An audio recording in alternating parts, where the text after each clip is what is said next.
ಇವತ್ತು ಮುಖ್ಯವಾದ ವಿಚಾರ, ಮದುವೆ ಆಗ್ತಿರೋರ್ಗೂ ಮದುವೆ ಆಗಲಿರೋರ್ಗೂ ಈ ಒಂದು ವಿಚಾರವನ್ನು ಶೇರ್ ಮಾಡಬೇಕು ಅಂತ ವಿಡಿಯೋ ಮಾಡಿದ್ದೀನಿ. ದಯವಿಟ್ಟು ಪೂರ್ತಿ ವಾಚ್ ಮಾಡಿ, ಶೇರ್ ಮಾಡಿ.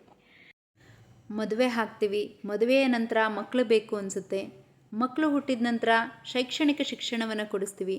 ಅದನ್ನು ಕೊಡಿಸಿದ್ರೂ ಕೂಡ ಎಷ್ಟೋ ಮಕ್ಕಳು ಕೆಟ್ಟ ದಾರಿಯನ್ನು ಹಿಡಿದಿದ್ದಾರೆ. ಸುಳ್ಳು, ಮೋಸ ಮಾಡೋದು, ಕಳ್ಳತನವನ್ನು ಮಾಡೋದು, ತಂದೆ ತಾಯಿಯ ಮಾತು ಕೇಳದೇ ಇರೋದು, ಒಳ್ಳೇದು ಯಾವುದು ಕೆಟ್ಟದ್ದು ಯಾವುದು ಆಲೋಚನೆ ಮಾಡುವ ಶಕ್ತಿಯೂ ಕೂಡ ಅವ್ರಿಗಿರೋದಿಲ್ಲ, ಧೈರ್ಯ ಇರೋದಿಲ್ಲ. ಜೀವನದಲ್ಲಿ ಬರುವಂಥ ಎಷ್ಟೋ ಕಷ್ಟಗಳಿಗೆ ಎದುರಿಸೋಕ್ಕಾಗ್ದಲೇ ಸಣ್ಣ ಪುಟ್ಟ ವಿಚಾರಗಳಿಗೂ ಸೂಸೈಡ್ ಮಾಡ್ಕೊಂಡಿರೋರಿದ್ದಾರೆ.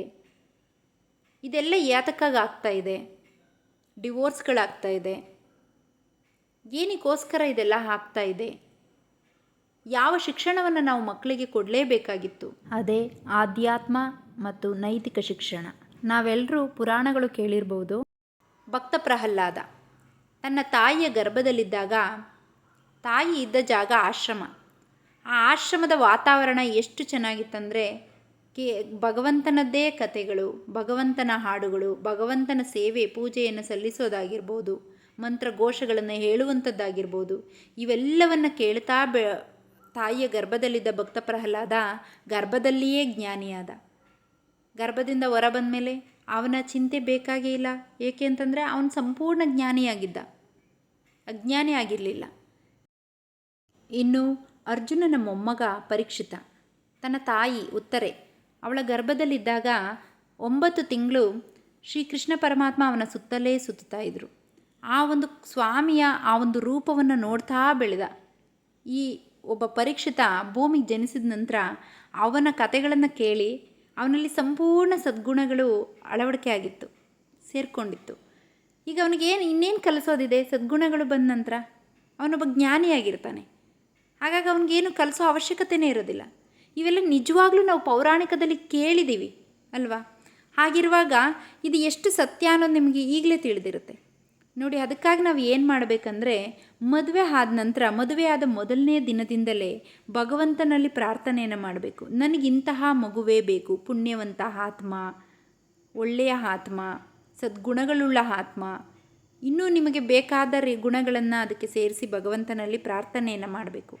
ನಂತರ ಗರ್ಭ ಧರಿಸಿದ ನಂತರ ಮಗುವಿಗೆ ದಯವಿಟ್ಟು ಮನೆಯಲ್ಲಿ ಜಗಳ ಆಡೋದಾಗಿರ್ಬೋದು, ಕೆಟ್ಟ ಮಾತುಗಳನ್ನು ಆಡೋದಾಗಿರ್ಬೋದು, ಅಥವಾ ಇನ್ಯಾರೋ ಜಗಳ ಮಾಡ್ತಿರೋ ಕಡೆ ನಿಂತ್ಕೊಂಡು ನೋಡೋದಾಗಿರ್ಬೋದು, ಇವೆಲ್ಲ ಮಾಡೋದ್ರಿಂದ ನಿಮ್ಮ ಮಗುವಿಗೆ ಪರಿಣಾಮ ಬೀರುತ್ತೆ. ಹೆಚ್ಚು ದೇವರ ಹಾಡುಗಳನ್ನು ಕೇಳಿ, ದೇವರ ಕಥೆಗಳನ್ನು ಕೇಳಿ. ಓದೋ ಅಭ್ಯಾಸ ಇಲ್ಲ ಅಂದರೆ ಬೆಳೆಸ್ಕೊಳ್ಳಿ. ಓದೋದಕ್ಕೆ ಆಗಲಿಲ್ವಾ, ಆಡಿಯೋಗಳನ್ನು ಕೇಳಿ. ಹೀಗೆ 9 ತಿಂಗಳು ಅವರಿಗೆ ನೀತಿ ಪಾಠ ಮತ್ತು ಆಧ್ಯಾತ್ಮ ಶಿಕ್ಷಣವನ್ನು ಕೊಡೋದ್ರಿಂದ ಹುಟ್ಟಿದ ನಂತರ ಯಾವುದೇ ರೀತಿ ಮಕ್ಕಳ ಚಿಂತೆ ನೀವು ಮಾಡೋ ಅವಶ್ಯಕತೆಯೇ ಇರೋದಿಲ್ಲ. ಕೆಲವೊಂದನ್ನು ಹೆಚ್ಚು 100ಕ್ಕೆ 99% ಮಗು ಗರ್ಭದಲ್ಲಿಯೇ ಕಲ್ತಿರುತ್ತೆ. ಇನ್ನೊಂದು % ಅಲ್ಲಿ ಇಲ್ಲಿ ತಿದ್ದಬೇಕಾಗುತ್ತೆ ನೀವು. ಹಾಗಾಗಿ ಯಾವುದೇ ರೀತಿ ಹೆದರುವಂಥ ಅವಶ್ಯಕತೆಯೇ ನಿಮಗೆ ಬೀಳೋದಿಲ್ಲ. ಮಕ್ಕಳು ಸರಿದಾರಿಯಲ್ಲಿರ್ತಾರೆ. ಯಾವುದು ಒಳ್ಳೆಯದು ಕೆಟ್ಟದ್ದು ಎನ್ನುವುದು ಅವ್ರಿಗೆ ಆಲ್ರೆಡಿ ತಿಳಿದಿರ್ತಾರೆ. ಹೆಚ್ಚು ಜ್ಞಾನಿಗಳಾಗಿರ್ತಾರೆ.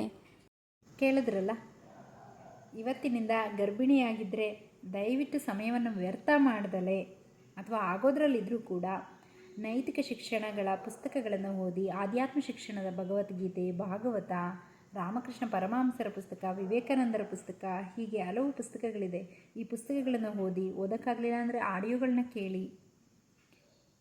ಬೇರೆ ರೀಲ್ಸ್ ಅಂತೆ ಉಪಯೋಗ ಬಾರದೇ ಇರೋವಂಥದ್ದನ್ನು ಕಡಿಮೆ ಮಾಡಿ. ಮಗು ಅದನ್ನೇ ಪ್ರಾಕ್ಟೀಸ್ ಮಾಡುತ್ತೆ.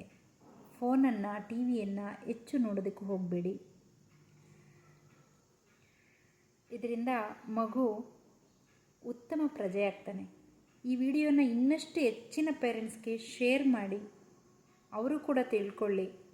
ಮಕ್ಕಳನ್ನು ಉತ್ತಮ ಪ್ರಜೆಗಳನ್ನಾಗಿ ಮಾಡಲಿಕ್ಕೆ, ಈ ಉತ್ತಮವಾದ ಸಮಾಜವನ್ನು ನಾವು ನೋಡಬೇಕಂದ್ರೆ, ಉತ್ತಮವಾದ ಸಮಾಜವನ್ನು ನೋಡಬೇಕಂದ್ರೆ ಮಕ್ಕಳೇ ಭವಿಷ್ಯ. ಅವರನ್ನು ಬದಲಾಯಿಸಿದ್ರೆ ಆ ಉತ್ತಮವಾದ ಸಮಾಜವನ್ನು ನಾವು ನೋಡ್ಬೋದು. ಅವರ ಜೊತೆಯಲ್ಲಿ ಅವ್ರಿಗೆ ಹೇಳ್ಕೊಡ್ತಾ ನಾವು ಕೂಡ ಬದಲಾಗಿರ್ತೀವಿ. Thank you so much.